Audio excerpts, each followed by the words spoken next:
Ya pasaron 11 días desde la captura de Nicolás Maduro y muchísimo ha pasado. Una excarcelación de presos políticos a cuentagota, dejando en descontento a organizaciones en el mundo, a venezolanos, pero en especial, por sobre todas las cosas, a los familiares de estos presos políticos quienes están a la espera. Ayer teníamos la oportunidad de conversar con la madre de uno de estos presos en El Rodeo, en el estado Miranda, cercano a Caracas, y ella nos decía, es el quinto día que estamos acá, pernoctamos, esperamos una respuesta y no nos vamos a ir de acá hasta que nos vayamos con nuestros hijos, con nuestros hermanos, con nuestros sobrinos libres. Decía, hay familias que tienen hasta 5 miembros dentro de la cárcel El Rodeo. Esto, Latinoamérica, se pasa dentro de Venezuela, mientras que desde Estados Unidos, Donald Trump sigue ejerciendo las órdenes a Delcy Rodríguez, quien cumple hoy con el interinato y promesas cumplidas, como por ejemplo la de los 30-50 millones de barriles o la próxima apertura de la embajada de los Estados Unidos en Venezuela y viceversa. Recuerde que el mismo Diosdado Cabello cambió su discurso en varias oportunidades. Un día dijo que si se atrevían a entrar a Venezuela les iba a salir más caro que la guerra de Vietnam. Y hoy dice, bueno, abrir esta embajada nos va a permitir estar más cerca de Nicolás Maduro y de Cilia Flores. Vamos a hablar de los presos políticos, ya los excarcelados, especialmente los extranjeros. En un inicio hablábamos de los 5 españoles y ahora tenemos que mencionar a los 2 prisioneros excarcelados italianos. Fueron recibidos por Giorgia Meloni, quienes se encontraban excarcelados en Venezuela. Y ahí los vemos recibir el abrazo de sus seres queridos y acompañados, por supuesto, por la primera ministra Giorgia Meloni. Extiende el saludo, una felicitación, son sonrisas después de esta excarcelación. Personas además jóvenes.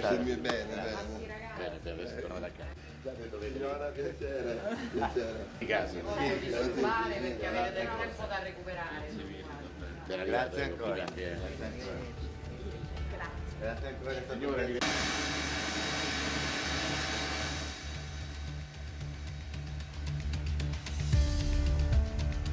Bien, a esto tenemos que sumarle también en Latinoamérica una excarcelación más y tiene que ver con el argentino israelí de 72 años. Fíjese que es tan hermética la información respecto a los presos políticos en Venezuela y a los presos que directamente no estaba en el radar de los presos argentinos.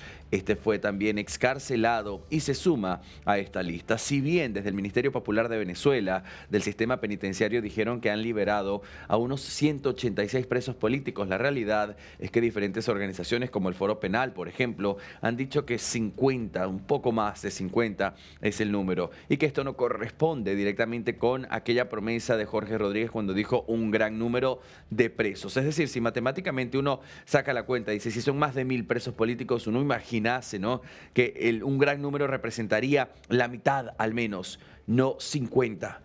No 45, es un número muy bajo.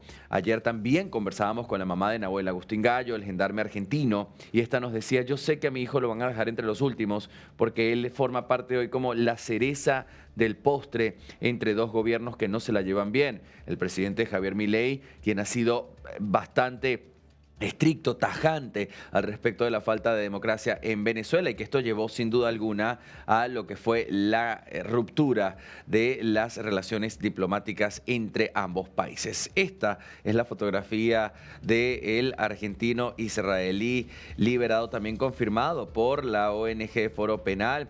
Fíjese que la cifra que se maneja hasta este momento desde el Foro Penal son 56 presos políticos. Venezuela ha liberado al argentino israelí Jacob Harari y Diosdado Cabello, por su parte, afirma que avanza la reapertura de la embajada en Estados Unidos, según Diosdado Cabello, para velar por la seguridad y tranquilidad de Nicolás Maduro, que esas no son tareas que le competan directamente a la embajada, es decir, ya él tiene que responder, Nicolás Maduro tiene que responder a la justicia estadounidense. Y estas imágenes, por supuesto, del pasado 3 y 4 de enero.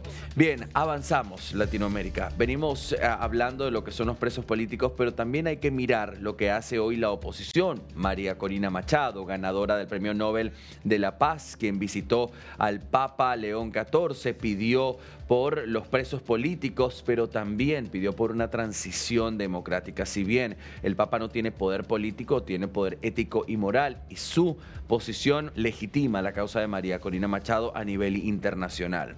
Y este jueves ya está la fecha, todavía no la hora. Eso lo vamos a conocer seguramente más cerca de este día, probablemente muy en la mañana, cuando María Corina Machado se reúna con el presidente de los Estados Unidos, Donald Trump. Por supuesto, una María Corina Machado que va dispuesta a negociar y a ofrecer una Venezuela que se alinee con lo que hoy Donald Trump está esperando. Mientras tanto, es Delcy Rodríguez quien responde a las directrices de Washington. Seguimos.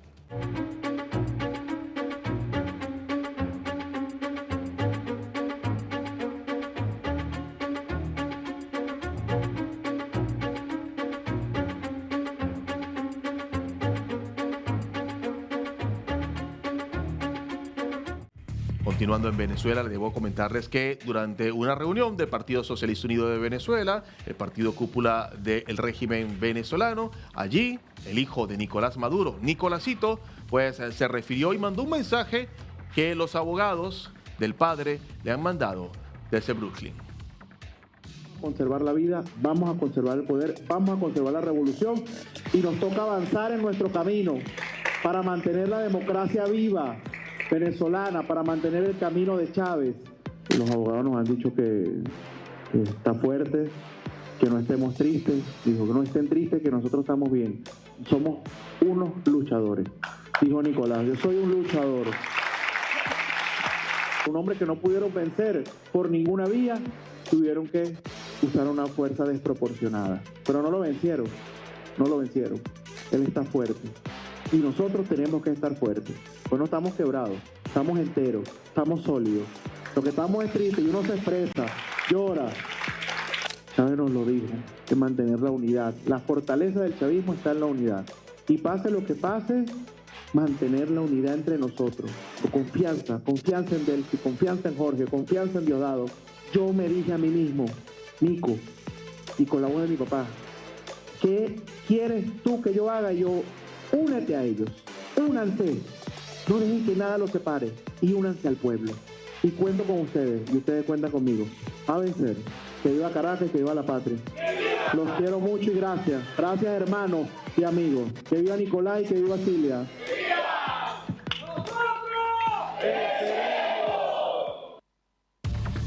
Ahí vemos al hijo de Nicolás Maduro, el narcodictador, quien se encuentra detenido en una cárcel de Brooklyn. Recordemos que fue extraído el pasado 3 de enero desde su búnker en la ciudad de Caracas. Hoy está pues esperando su juicio por narcotráfico. 4 cargos se le imputan al dictador Nicolás Maduro. Su hijo, Nicolásito, se encuentra en Caracas y está haciendo pues las veces el vocero del padre dentro del régimen. El Nicolásito ha dicho pues que hay que apoyar a la presidenta encargada del Rangel, Eloína Rodríguez, perdón. También hay que apoyar, según Nicolásito, a Diosdado Cabello, el número 2 del régimen venezolano. Esas, según son las palabras que su padre ha enviado. Todo esto en el contexto de la liberación de los presos políticos anunciada por el propio régimen de Venezuela. Son 800 presos. Hasta el momento no van liberados más de 100 presos en su totalidad. Pero, ¿quién es Nicolásito, el hijo de Nicolás Maduro? Pues vamos a escarbar un poco y a conocer quién es este sujeto que hoy se encuentra siendo el vocero de su padre preso por narcotráfico.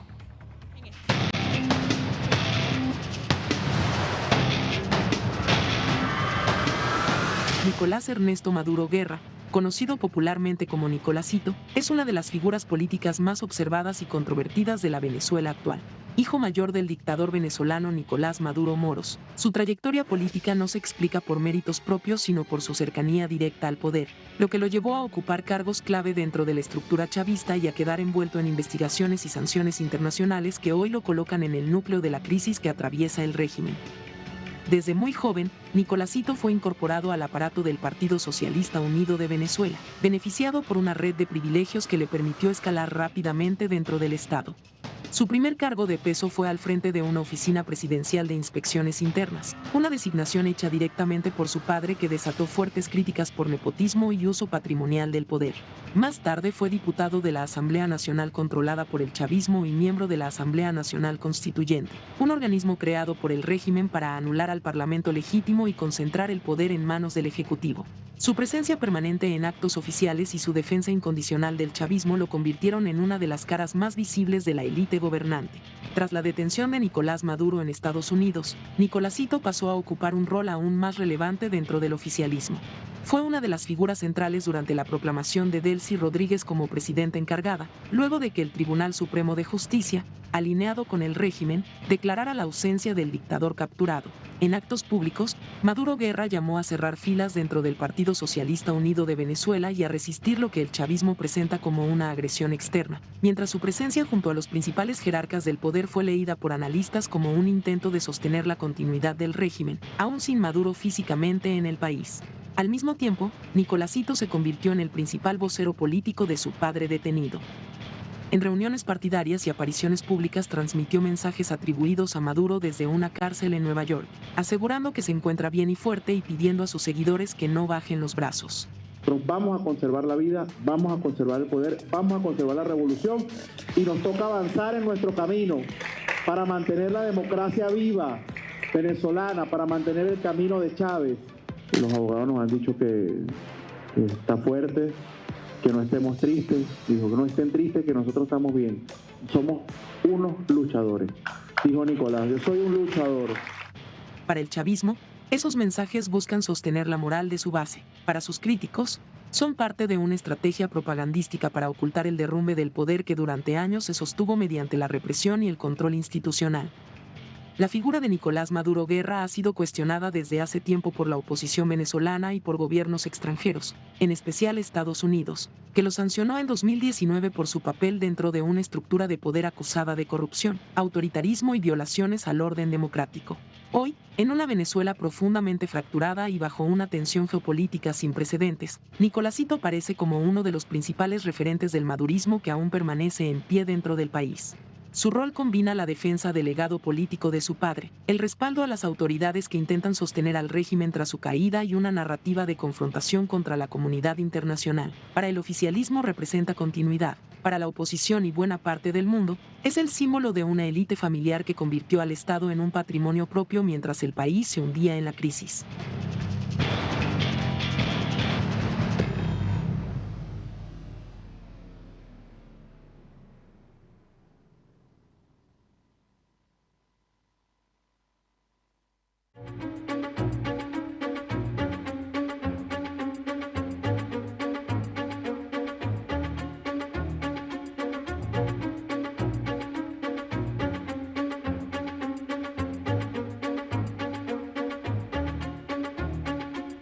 Sí, así es, no ha dejado de serlo, el horror no ha terminado, pero todo apunta a que hay una luz al final del túnel y por eso las víctimas venezolanas seguimos evidenciando el horror que vivimos y una muestra de ello es la resiliencia, la valentía y el bastión de dignidad que se ha convertido la lucha de los familiares de los presos políticos que hoy tienen más de 5 días durmiendo fuera de los centros de reclusión, soportando cualquier cantidad de vicisitudes y amenazas y aún así están resistiendo y exigiendo en una sola voz la libertad plena e inmediata de todos los presos políticos. Andreina, ¿cuál fue la sensación en el momento que ustedes escucharon a Jorge Rodríguez decir que se iba a liberar una importante cifra de presos políticos? Bueno, por supuesto que hay alegría en muchas familias que ya se han materializado estas excarcelaciones, pero bien sabemos que el régimen venezolano está acostumbrado a mentir y a jugar con la vida y la integridad de los presos políticos. Es por eso tan importante que se siga denunciando lo que vivimos las víctimas venezolanas, que se sigan denunciando que aunque comenzó el proceso de excarcelación, ha sido un proceso de excarcelación a cuentagota y no ha sido transparente. Y por eso hay que seguir llevando el mensaje y sobre todo acompañar a las víctimas que no han dejado de estar en la calle para denunciar lo que vivimos. Y pues nuevamente, ¿no? Desde el régimen hablaban que eran más de 100, 116 presos políticos, creo que fue la cifra oficial que dijeron, ¿no? Desde los organismos manejados por el régimen. ¿Cuál es la cifra real? ¿A quién podemos creerle en esto, Andreina, ¿no? Siempre ir a las fuentes concretas, porque al haber información a cuenta-gota, hay mucha especulación en torno a esto y todo el mundo tiene esta emoción, esta incertidumbre y estas ansias de que se liberen los presos políticos. Sí, bueno, yo creo que la fuente primaria y los protagonistas de esta realidad son las propias víctimas.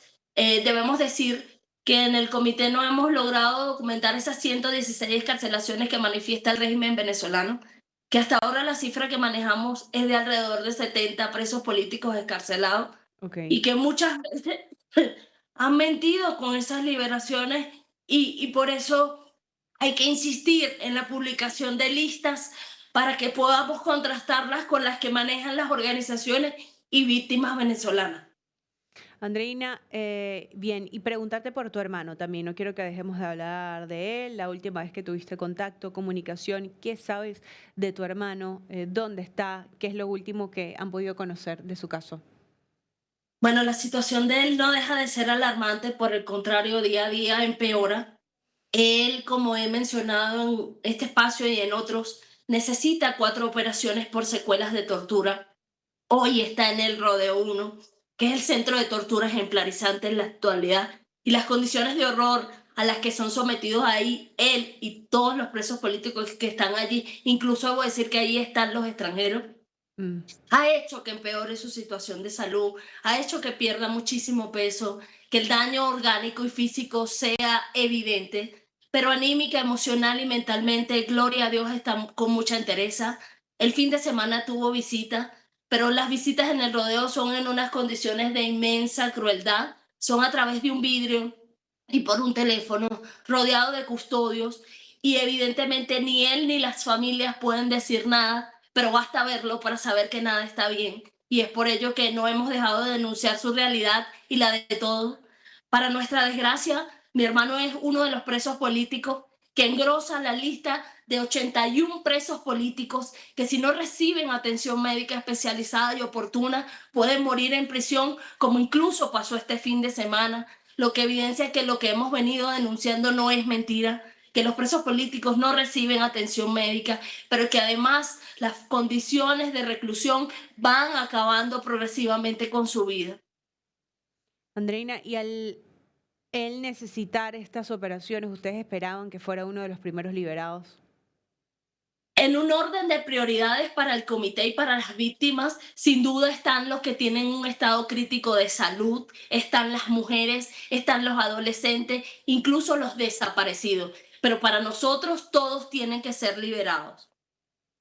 Bien, ¿y qué atención recibe él en el rodeo con respecto a las Ninguna. secuelas físicas en su cuerpo, no?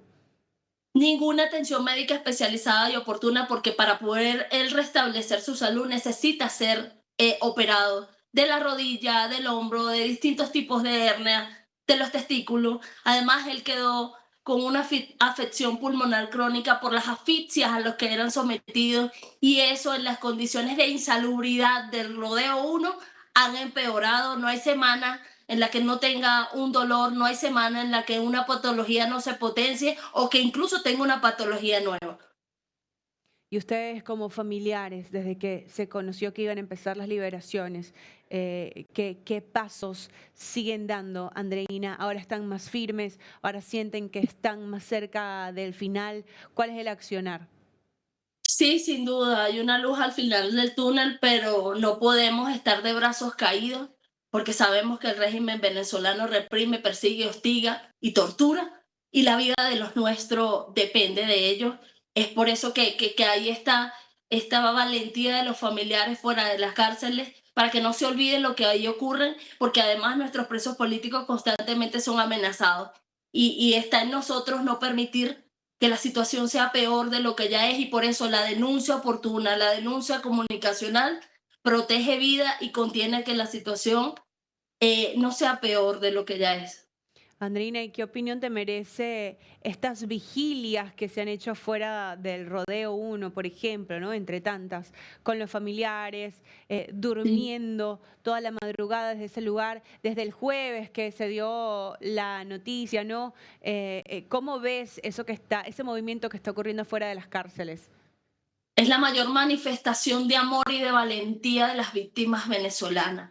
Es la demostración de que en Venezuela nada ha cambiado y que tenemos que pelear la libertad de ellos y de todos nosotros. Estoy muy honrada, orgullosa de la valentía de las víctimas y aprovecho este espacio para destacarlo, para reiterarlo y para invitar la solidaridad activa de la sociedad en general, a acompañar a estas víctimas que están resistiendo no solo amenazas, sino condiciones adversas, pero están firmes en evidenciar que hay que liberar a todos los presos políticos y que eso hasta ahora no ha ocurrido. ¿Qué información les dan a ustedes cuando van a preguntar por tu hermano, Andreina, allí en el rodeo, cuando se acercan a hablar con los guardias, quizá cuando solicitan información? ¿Qué respuesta recibes? Bueno, no hay una información oficial. En algunos centros de reclusión manifiestan desconocer estas escarcelaciones, como es el caso del Rodeo 1. En otras, simplemente ni siquiera respuesta da. El régimen se caracteriza por el silencio, la opacidad, y esto es parte de la violencia institucional a la que somos sometidas las víctimas venezolanas.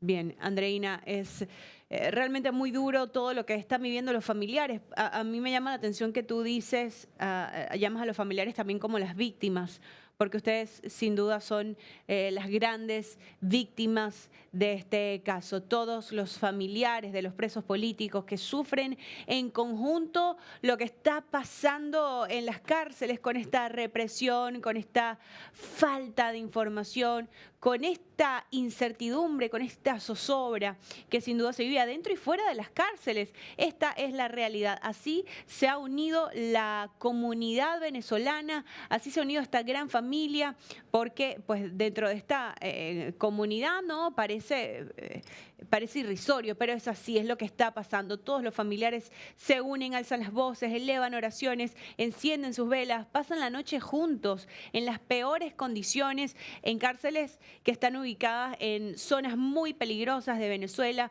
y aún así toda la comunidad pues se une.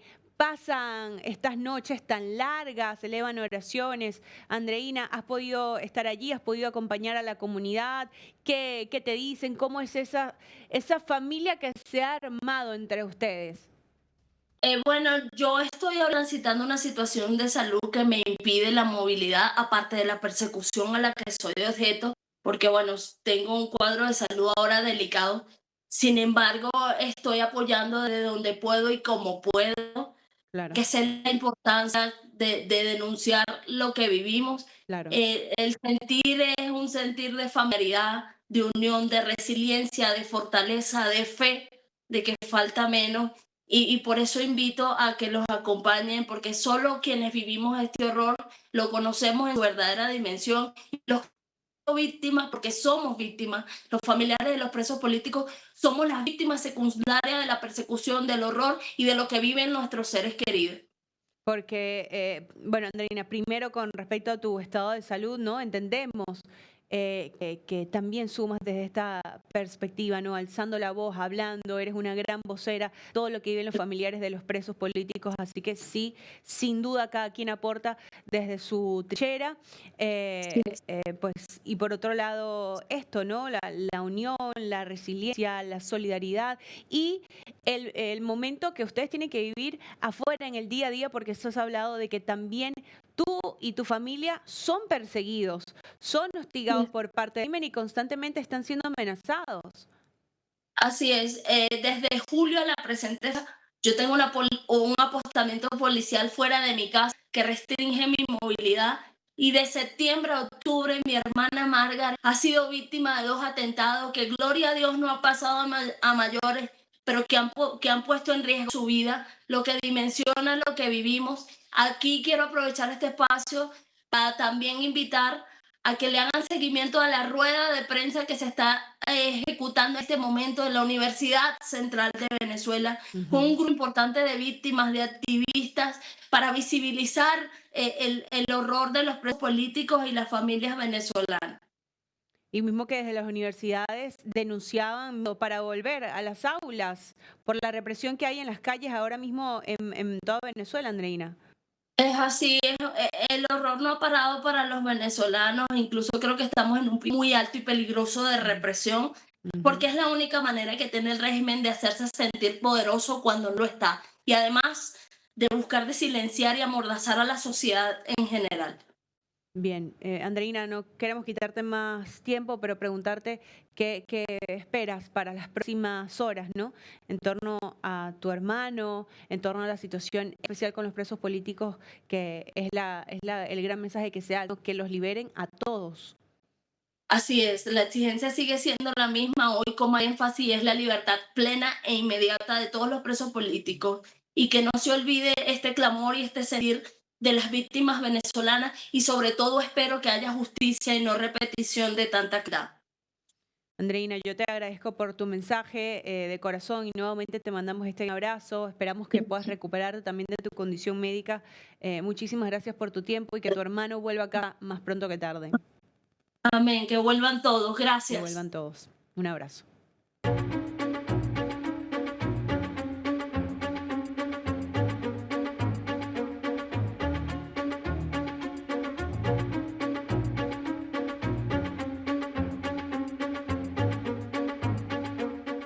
Que hablar del encuentro más esperado de esta semana, que ya tiene fecha, todavía no tiene hora. Seguramente muy temprano nos enteraremos de la hora exacta en la que se reunirá la Premio Nobel de la Paz 2025 con el presidente más poderoso, según él mismo, Donald Trump.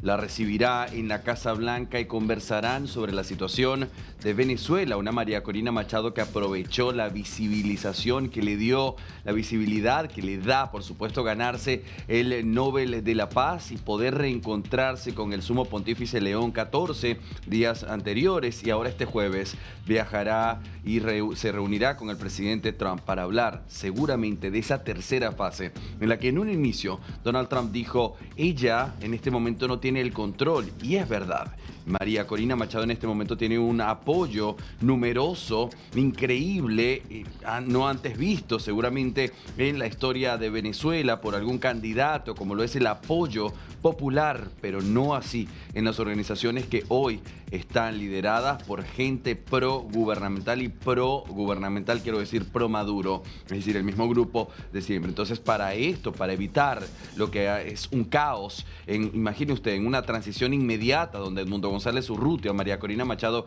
hubiesen estado en el poder, seguramente el escenario habría sido distinto. Hoy estamos hablando de una primera fase según lo que ha determinado Marco Rubio, el secretario de Estado de los Estados Unidos, y dijo que era la primera fase de estabilización, la segunda de lo que era el permitirle, liberar, ¿sí? Excarcelar a estos presos políticos, aunque la situación ha sido muy cuentagotas. Desde los Estados Unidos se sigue diciendo y se mantiene que esta liberación forma parte de las guías, de las directrices de Washington para la presidenta interina. Estamos hablando de Delcy Rodríguez en Venezuela. Y una tercera fase que sería esta transición democrática a un gobierno legítimo, donde allí entraría María Corina Machado y Edmundo González Urrutia. Lo que no sabemos a esta altura, es muy temprano, es prematuro, será de una vez en un reconocimiento a estos dos como los ganadores de las elecciones o Edmundo González como el ganador de las elecciones del pasado 28 de julio, o si habrá que ir a un nuevo proceso electoral. Una María Corina Machado que en conferencia con Fox News, la cadena internacional, le hicieron justamente esta pregunta y dijo: si ese fuese el escenario, también lo enfrentaríamos. Es decir, coqueteó con la idea de tener que ir a nuevas elecciones. Si esto representa más amplitud democrática para el mundo entero. Es decir, para aquellos que no se sientan satisfechos completamente con las pruebas que se mostraron y que llegaron inclusive a organizaciones como la OEA o la ONU, donde mostraban justamente que con un porcentaje muy amplio ganaba Edmundo González Urrutia en las últimas elecciones llevadas a cabo en Venezuela. Una importante visita que dejó un mensaje no es solamente simbólico, es político, es geopolítico para el mundo entero y la legitimación a María Corina Machado y su lucha.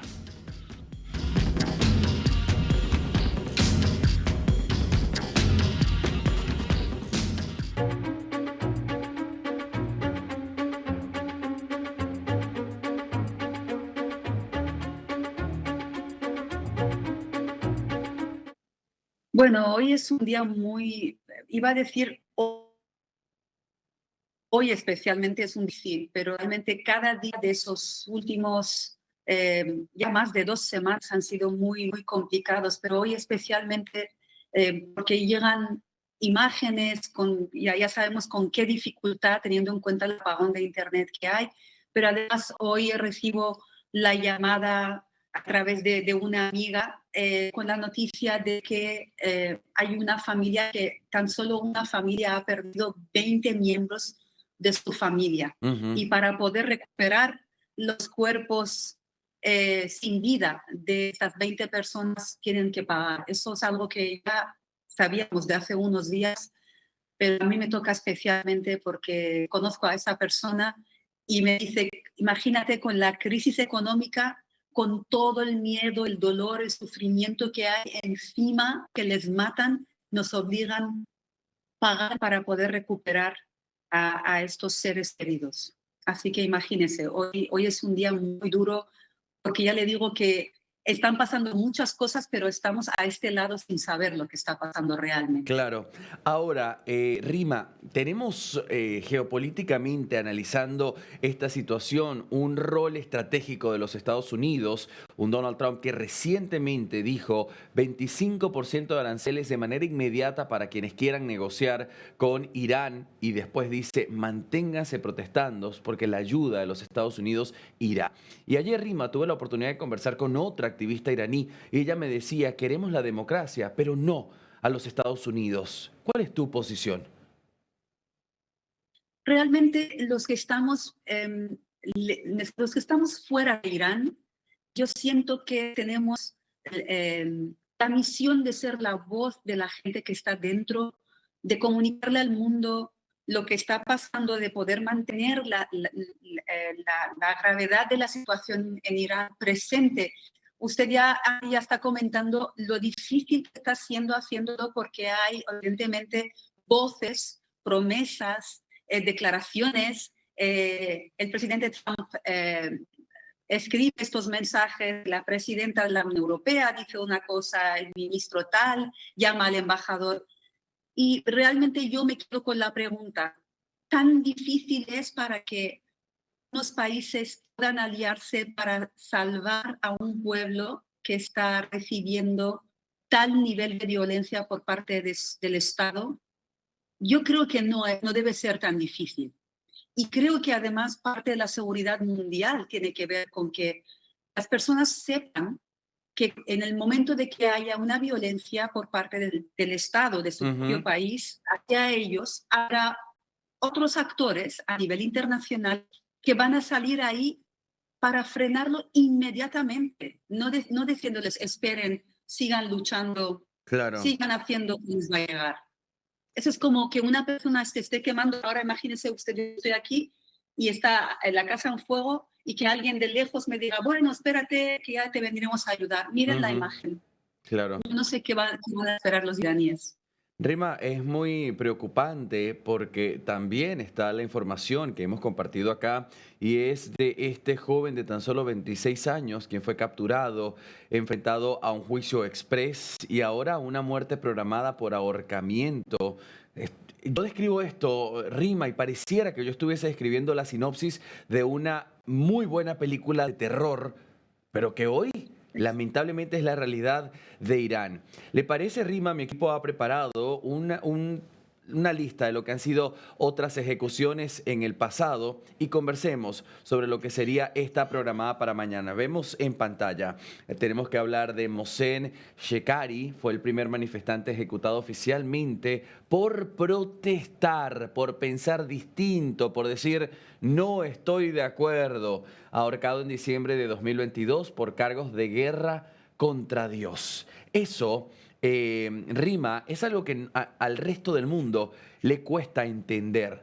Esto de cargos de guerra contra Dios. ¿Puede usted, como iraní, como activista, como alguien entendida en la situación, explicarnos qué significa esto? Esto es la frase que mejor puede definir qué pasa cuando una ideología gobierna un país. Ahí en esta frase ustedes lo pueden ver. Guerra contra Dios.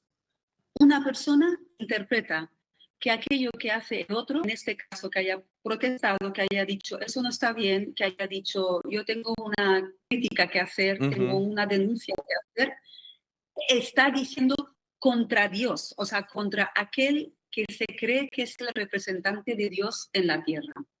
Y en este caso el líder supremo, por ejemplo, de Irán, porque es quien interpreta lo que dice el Islam. Entonces, Claro. imagínense, es una ideología claramente. Y todas las ideologías son sumamente peligrosas. Sí. Y el mundo está siendo testigo de cómo funciona esto en la práctica.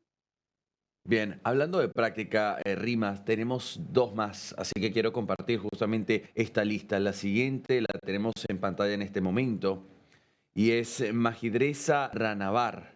Dice, fue ejecutado días después de Shekari, días nada más. Fue condenado bajo cargos religiosos, muy controvertidos relacionados con su participación en protestas también. Se repite, Rima, el mismo escenario. Protestas, pero también cargos religiosos. Es decir, volvemos a ligar lo que usted mencionaba de la primera. Exactamente. Y este Majid Reza Rahnavard era un chico que había participado en las protestas de Mujer, Vida, Libertad.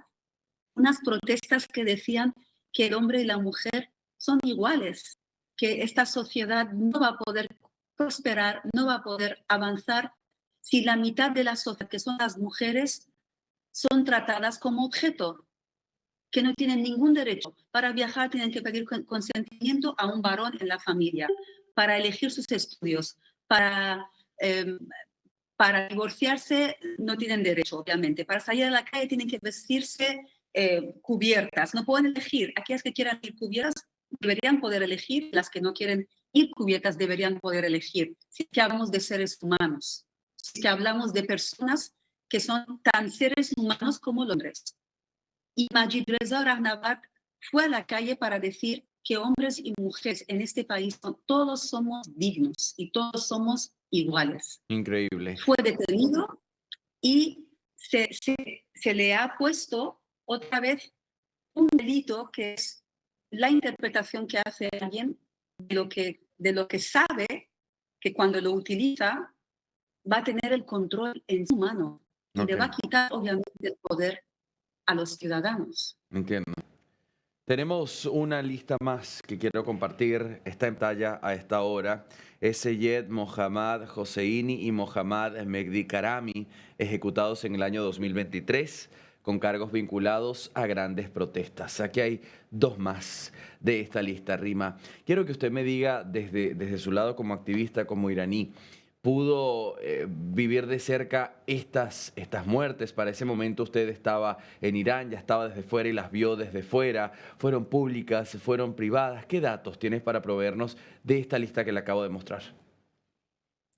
Me emocionan porque usted sabe que cuando uno, de cualquier manera, da igual si ha creado una campaña, si se involucra en la campaña, a veces le digo a los universitarios, incluso un escrito que hagas en las redes sociales, te da a ti el poder de poder tú participar en algo Claro. por derechos de otro ser humano. Entonces no hay que verlo como menos. Y yo veo estos nombres y me emociono porque con cada uno de ellos, al igual que otros amigos iraníes y otros que no eran iraníes, pero sienten a la humanidad como una familia, escribimos sobre ellos, contactamos con los ríos y demás. Y usted sabe que normalmente el gobierno iraní, para hacer que la sociedad viva el proceso con más agonía aún, anuncian cuándo va a ser el ahorcamiento de estos jóvenes, porque también lo que tienen, lo que les une a los tres que ustedes han escogido es que eran los tres jóvenes, como millones de jóvenes que hay ahora mismo en Irán. Y normalmente la ejecución se hace antes de la salida del sol. Y de verdad, en las horas estas de la noche, uno está mirando la plataforma X, la cuenta vinculada al Poder Judicial iraní para ver si ponen esta noticia. Y es como una especie de duelo, no sé, un duelo que une a millones de personas que no creemos en la pena de muerte. No, qué barbarie es esta, matar a un ser humano. Ahora, O sea, la misma persona que define, dice lo que cree que Dios dice, decide algo que claro, debería pensar como religioso que es algo de sí. Dios. Él Rima, es quien nos trae. justamente esta persona está desde el 89 allí, puesta allí habiendo sido presidente. Estuve leyendo también de Irán en su momento. Está puesto ahí por un grupo de clérigos quienes determinan esta situación. Y hay una ejecución programada para mañana. O sea, estamos hablando, Rima, el reloj está dando vueltas en un countdown, en un conteo regresivo. Y un Donald Trump que dice la ayuda va en camino. ¿Usted cree que hay alguna manera de que este joven de 26 años mañana no sea ejecutado, o acá, con este escenario que tenemos, no hay una vuelta atrás? Yo creo que, yo quiero pensar que hay la presión internacional, sobre todo cuando el gobierno iraní sabe que tiene mucho que perder, suele funcionar. Nos ha funcionado con otros casos en los que ha habido mucha presión internacional y ha habido muchas campañas y han hecho algo que es absolutamente de locos, por poner un nombre, Claro, que es, han pospuesto la ejecución. Y todo el mundo pensó, mira, la presión internacional ha funcionado. Han entrado en razón y han dicho, vamos a matar a esa persona. Mucha gente está pidiendo que no se hiciera eso, pero finalmente han matado a las personas. Yo creo que el mundo, si quiere, puede ver la verdadera cara del quien está gobernando en Irán. ujú, Y la verdadera cara es lo que ustedes y yo estamos viendo. Mata a esa gente y luego la televisión estatal saca esas imágenes y dice, fijaros los terroristas que han salido a la calle estos días, lo que han hecho con gente inocente. Resulta que han matado a los que han salido a protestar junto con otros que también habían salido a protestar, y quien les ha matado realmente han sido los agentes del Poder Judicial, que claro. para eso el presidente del Poder Judicial iraní dijo mano dura con todo el mundo, que no hay que tener piedad. Para eso el líder supremo de Irán ha dicho, hay que hacer todo lo posible para parar a esa gente. Y usted sabe que en la autopista en Teherán, justo a la salida de la ciudad, alguien puso en las redes sociales una imagen antes del apagón, Sí, un sí, cartel inmenso que pone, ellos no son personas. Los que queman los lugares públicos no son personas. wow. Y yo veo estas imágenes de los cadáveres ahí en bolsas de basura y pienso, es exactamente lo que siente este gobierno sobre sus jóvenes. Cree que son basura, cree que no son seres humanos. Ujú, Aunque en efecto quien ha quemado estos lugares han sido los agentes, pero claro. esto es el juego que se hace hacia afuera para blanquear lo que es. Rima, tengo entendido que como estrategia del mismo régimen para callar a quienes hoy están gritando en las calles, ha sido el corte a la Internet. ¿Cómo se mantiene la comunicación? ¿Cómo se comunica lo que realmente está pasando al mundo con este corte de Internet? Usted lo vive mucho más cerca que nosotros los periodistas. Cuéntenos. En las últimas protestas de hace 3 años, la sociedad iraní como hace un recuento histórico, porque ha habido tantas protestas y cada vez el color de la presión ha sido diferente. En una de las protestas del año 2019, el gobierno iraní apagó Internet durante 3 días. Y en estos 3 días, que de hecho se hizo viral un tweet, en aquel tiempo la aplicación X era Twitter, un tweet que puso un periodista iraní diciendo que se va a apagar Internet, que ya está bajando la velocidad. Mataron a 1.500 personas en 3 días. Y después ya se conectó otra vez el país, hubo esta denuncia, Amnistía lo denunció, hubo mucho ruido de parte de las organizaciones y evidentemente nada pasó, quedó ahí. Las últimas protestas, como le decía, por miedo a que volviera a pasar lo mismo, los iraníes de Estados Unidos hicieron una recolecta de dinero y compraron lo necesario para poder conectarse a Starlink. Y así fue. Enviaron estos dispositivos a Irán, evidentemente no tantos como para que mucha gente lo tuviera, y realmente durante el apagón lo que está funcionando ahora, lo poco que está llegando y saliendo fuera es a través de las conexiones de Starlink. Y ya estábamos como contentos de que al menos tenemos eso, pero es que hoy han salido imágenes de cómo los agentes están entrando en algunas casas, deteniendo a las personas y también reteniendo a los dispositivos con imágenes y todo que el propio Estado está compartiendo con el mundo. Claro. Como diciendo, estas personas están haciendo un acto ilegal, claro. Rima, de paso, estuve leyendo que existe la posibilidad de que esa ejecución de mañana se haga pública. ¿Cómo es una ejecución pública? Es violencia pública, es para aterrar a la gente, es para sembrar el miedo. ¿Pero la hacen qué? ¿En una plaza central? Exacto, Andy, lo hacen en una plaza, además en una plaza en la que están los niños, obviamente, la vía pública. Es como, imagínense que usted, donde vive, sale con su familia, con sus hijos o sus sobrinos, está ahí caminando, ve a mucha gente ahí. Si no sabe, si es iraní, sabe que ahí hay ejecución. Y normalmente es un lugar céntrico. Pero imagínese que usted está de visita cerca y todo el mundo está ahí mirando. Es terrible. Ahí hay imágenes absolutamente escalofriantes de cómo se hacen estas ejecuciones en la vía pública. Y ese objetivo es precisamente eso, normalizar la violencia. ¿Hacen todo un protocolo donde le hacen lectura de cargos a la persona? ¿Quién se encarga de ejecutar? ¿Qué organismo, qué persona contratan para esa animalada? Sí, el Poder Judicial iraní obliga a que esto se lleve a cabo ante el abogado de la persona que se le va a ejecutar, los familiares imagínense que en un caso de asesinato, los familiares de la persona que ha sido asesinada están ahí de testigo y si es una cosa pública, pues están todo el mundo puede estar ahí, pero normalmente se lleva a cabo dentro de la cárcel con el llamado de la oración de la madrugada. Y entonces se hace un rezo. Y lo terrible viene ahora, que es que la familia de la persona asesinada tiene la posibilidad de perdonar, de dar amnistía a esa persona.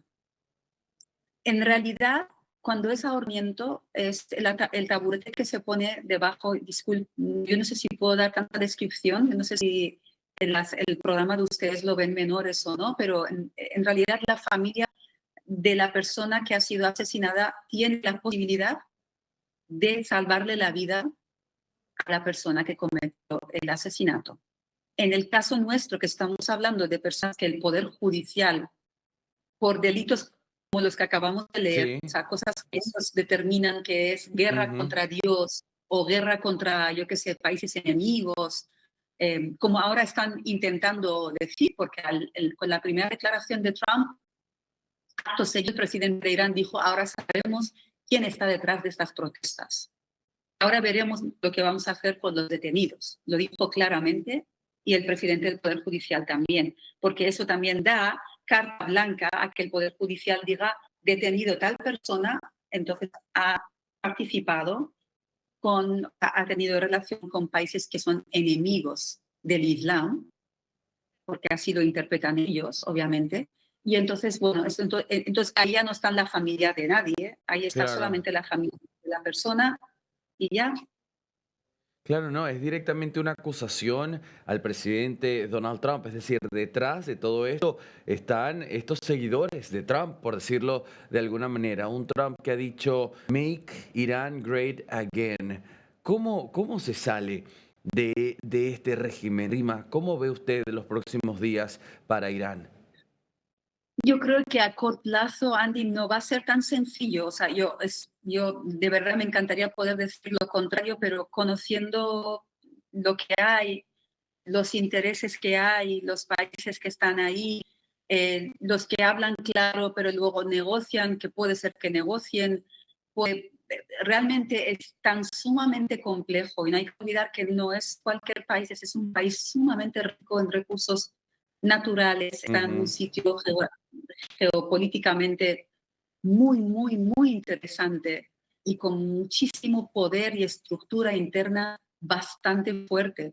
Entonces, eh, no es tan sencillo y creo que no deberíamos pensar que a menos que haya algo realmente, una voluntad, por eso insisto, una voluntad a nivel internacional de hacer algo, esto no va a ser que los actuales digan, bueno, asumimos que nadie nos quiere y nos marchamos. Claro.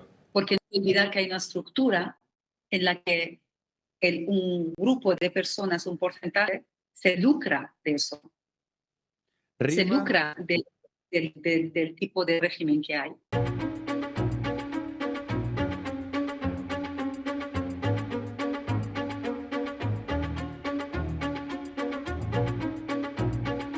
Información urgente. Esto es un posteo de Truth Social. El presidente Donald J. Trump ha dicho, patriotas iraníes, en mayúscula, sigan protestando. Tomen el control de sus instituciones. Guarden los nombres de los asesinos y abusadores.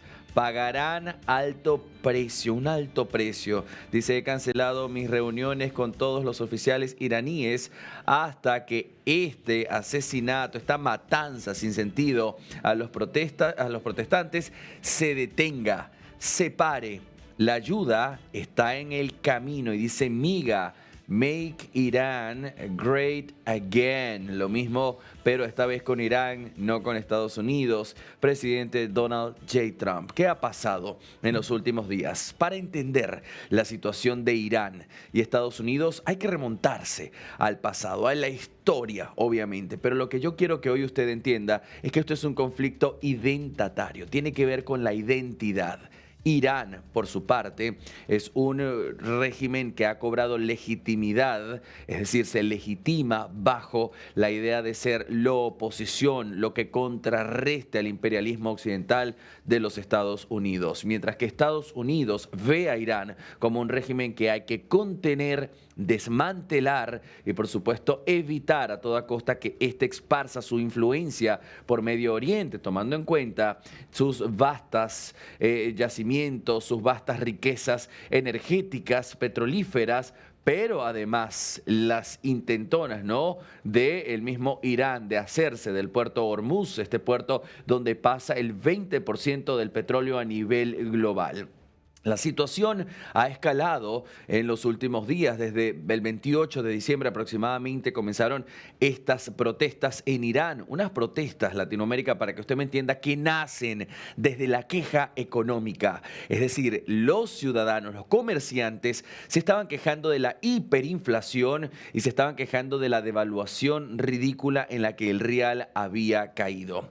A esto se sumaron los estudiantes universitarios y más ciudadanos de a pie fue que de pronto comenzaron todos a gritar muerte al dictador. Entonces pasa de ser una protesta económica a convertirse en una protesta también política y religiosa, dejando esto que usted ve en pantalla, un escenario terrible de personas heridas, personas secuestradas, personas detenidas y lamentablemente unas 2.000 personas muertas. No hay manera de confirmar exactamente cuántos, lamentablemente, porque no hay internet. Esto como una de las estrategias de sanción por parte del régimen para callar a quienes hoy están protestando. Y hay además una ejecución programada para mañana. Y en instantes vamos a ahondar en este tema.